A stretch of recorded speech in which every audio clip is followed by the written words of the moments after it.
everybody, happy Friday. It's Felicia Day. This is my channel where I upload a video approximately every week, most of the time, where I talk about whatever I want. Today, I'm going to talk about making things as a producer. There's a show coming out next Tuesday on Geek and Sundry, the channel that I produce things on, and it's called Spooked. And Spooked is a half-hour comedy about a group of paranormal investigators, and I'm really super excited about it. Mainly because I've been working on it for like a year now. There's gonna be 4 episodes weekly on Tuesdays, so check it out. I took a bunch of questions off of Facebook and Google Plus and Twitter about producing that I'm gonna answer. First of all, Stephen Gibson asks, I've asked a few producers this and get a different answer every time. What does a producer do? Okay, well that's 101. But before I got into this side of the business, I was like, oh, they're just scary people who are on their phones behind the camera. They're the people sitting behind the camera when I'm auditioning who are on their phones. You know, mostly they're people who sit around on their phones, but they do a lot more than that. Every producer is different. So you have producers who do the budgets, those are line producers. You have producers who deal with the logistics of the crew. You have producers who just package all the talent together and then go away. And then there are people like me who are creative producers. And since we're on the web, I do a lot of different kind of producing, but I see a project mostly, especially the scripted things, from beginning to end. And the processes are, 1, finding material. So that involves reading a million scripts and talking to a lot of people, and I don't do it all personally. I have awesome people like Geek and Sundry who help sort of screen things. So Spooked in particular was a script that Bad Hat Harry had. They had been working with this script, which as a half-hour comedy, and we read it and we were like, hey, we could do that for the internet. So bottom line is A, we got the material, B, we developed the material. You gotta work really hard on a script, especially on the web, because scripted content has a harder time doing well because there's so many cat videos. 3, you go into pre-production, and pre-production is all the weeks leading up to the actual days of when you turn the camera on. I like to think of it as a tower defense game, which I love those games. And it's basically a path, and you know that disaster is going to come down the path. And how can you get all the right elements along the path to kill all the disaster before it gets to the end? So if you want to be a good producer, number 1, make sure that you play tower defense games. During pre-production, you're putting all the crew together, you're figuring out how to take the script and make it into reality in a way that's watchable, and you're also casting. I am always super involved in it, especially for Spooked, because some of my friends are in it, like Neil Grayston, my friend Ashley Johnson, who I've known for years, but she was Ellie in Last of Us, so I love her so much. My friends Tom Lank and Deechin Lockman and Allison Hayslip, they're all guest stars, and that happens either by auditioning people or calling them up and be like, hey, can you be on set tomorrow? Boom, you got an actor. 3 is production. So production is where you actually shoot the script, and all the elements that you put in place along the path of misery and paranoia, hopefully you've gotten rid of all the things that could go wrong and you have a smooth sailing ship. It never goes smoothly. I'll just tell you right now. Something happens, somebody gets injured, somebody forgets something key, an actor gets sick, you forget about a scene. I mean, literally on the Guild and Spooked and all the things that I do, there's always disaster happening. And it's about dealing with that in a calm fashion.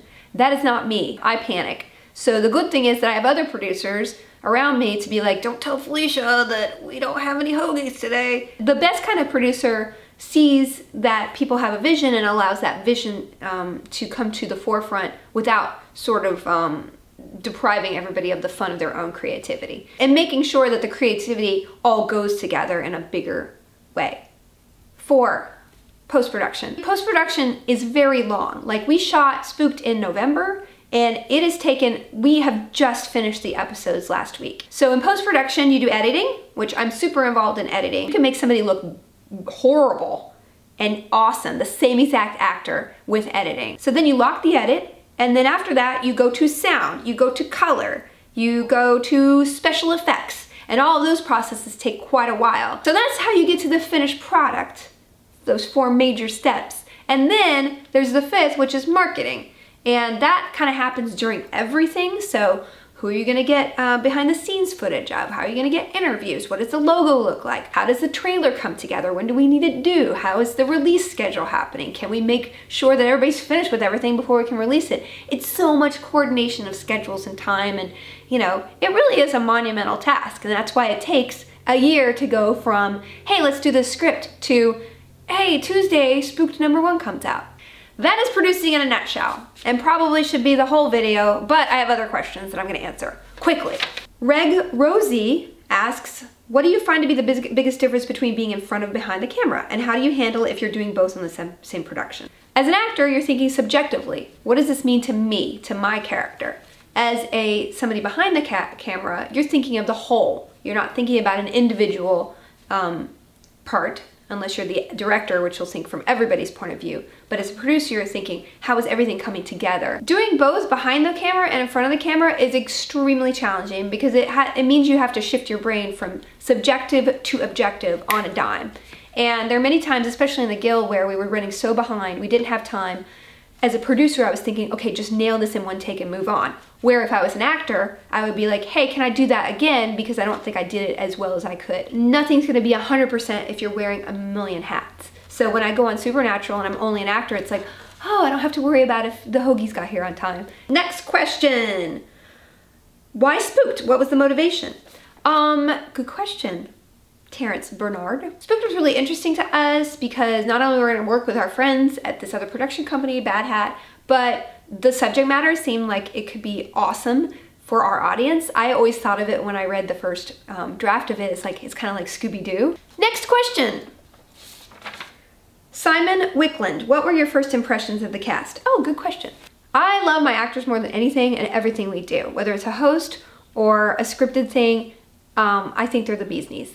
Is that weird? I've never said bee's knees out loud. That was stupid. This cast particular has amazing chemistry. Like, the great thing is they actually hang out together off screen. You know, they were not friends before and now they are, and I think that translates. Neil Grayston, of course, I love because I worked with him on Eureka for almost 2 seasons. And Ashley, as I said, I've known her socially for years and kind of loved her hair and everything about her. Derek Mio and Julian, and Shiloh, they were all through the casting process, and the minute they enter the room, you're like, oh, done. Wrapping it up. Let's see. Ellie Feliciano, here's a question. What did you learn in school that affected you most as a producer? Thanks. Well, thank you. I guess math, because I was a math major. A lot of people don't know that. I have a 4.0. And when you have to do math problems, basically, if you have a proof that you're trying to prove, you have to think about all the tools that you have in your toolbox and put them together in a certain way to prove the concept. And that's kind of like filmmaking. If you have an end goal, which is, hey, I want to make this script, how do I prove it? Well, you have to look in your toolbox and see how you can do that. All right, lightning round. Austin Hill, from a production standpoint, how was making this different from your other works? Spooked is 22 minutes. So it's a half hour like it would be on TV, and that is different because it requires a lot more production. I got to work with a new director, Richard Martin, who is really awesome, and he cares so much about the project, and it shows. Another production standpoint, we worked with another production company to help make it, and that collaborative process was awesome. There were more people in the kitchen helping make it, and that can go bad, but the good thing is we were all on the same wavelength, so we all were driving toward the same point at the same speed, and I think it made it better in the end because of that. Boom, that wasn't very lightning. John Merrick, what was the most challenging yet rewarding aspect of production for you, and what is your advice on overcoming similar challenge? The biggest challenge is always budget, because, you know, we're nowhere near when we make things on the web to TV level, and that means you can't hire as many people who are experts in the field to help you make it look like that TV show. But the great thing was that we did find amazing people on all levels to pitch in, and a lot of people worked for, you know, reduced rates because they loved the material so much. And that's kind of the first verification, like, oh, we have something good here, that somebody would be willing to do that. The other thing is that we shot all on location. So we rented out houses and went out to a farm, and that was really hard because And shooting in LA is great because you have a lot of crew, but it's also horrible because everyone is used to being paid a lot of money to use locations. Finding affordable locations on a low budget in Los Angeles is like impossible. So if you don't live in LA and you want to shoot something, you're awesome. You know, you can go down to the grocery store and be like, hey, can I shoot my film? And they might let you. Here, they're like, get out of town. And the last question was, I had it here. Trip. Have you ever had a paranormal experience? When I was 8, I saw a plant that had a flower on it, but it was not yet flowering. And then I drove around the block on my bike and I came back and that flower was flowering. That wasn't paranormal, that was called nature. So no, Trip, I haven't. Well, I hope this babbly video has been useful to the people who make videos. And even though I'm talking about having lots of crew and everything, you don't need all that to make something. If you have an iPhone, you can shoot a movie on an iPhone. If you have a DSLR, you can shoot that. Although get an external mic on top, it's like $100. It means a lot. I'm a filmmaker now by just turning this camera on in a way. So don't let the bar to entry seem too high, because that's the great part of what we do on YouTube and other places is that you can, you know, create without permission. That's how I got here, shooting in my garage, the Guild. Have a great weekend, bye! Oh, and before I go, make sure to check out Spooked next week. On Tuesday, we'll be on youtube.com/geekandsundry and also hulu.com/spooked. I will talk to you guys later, bye!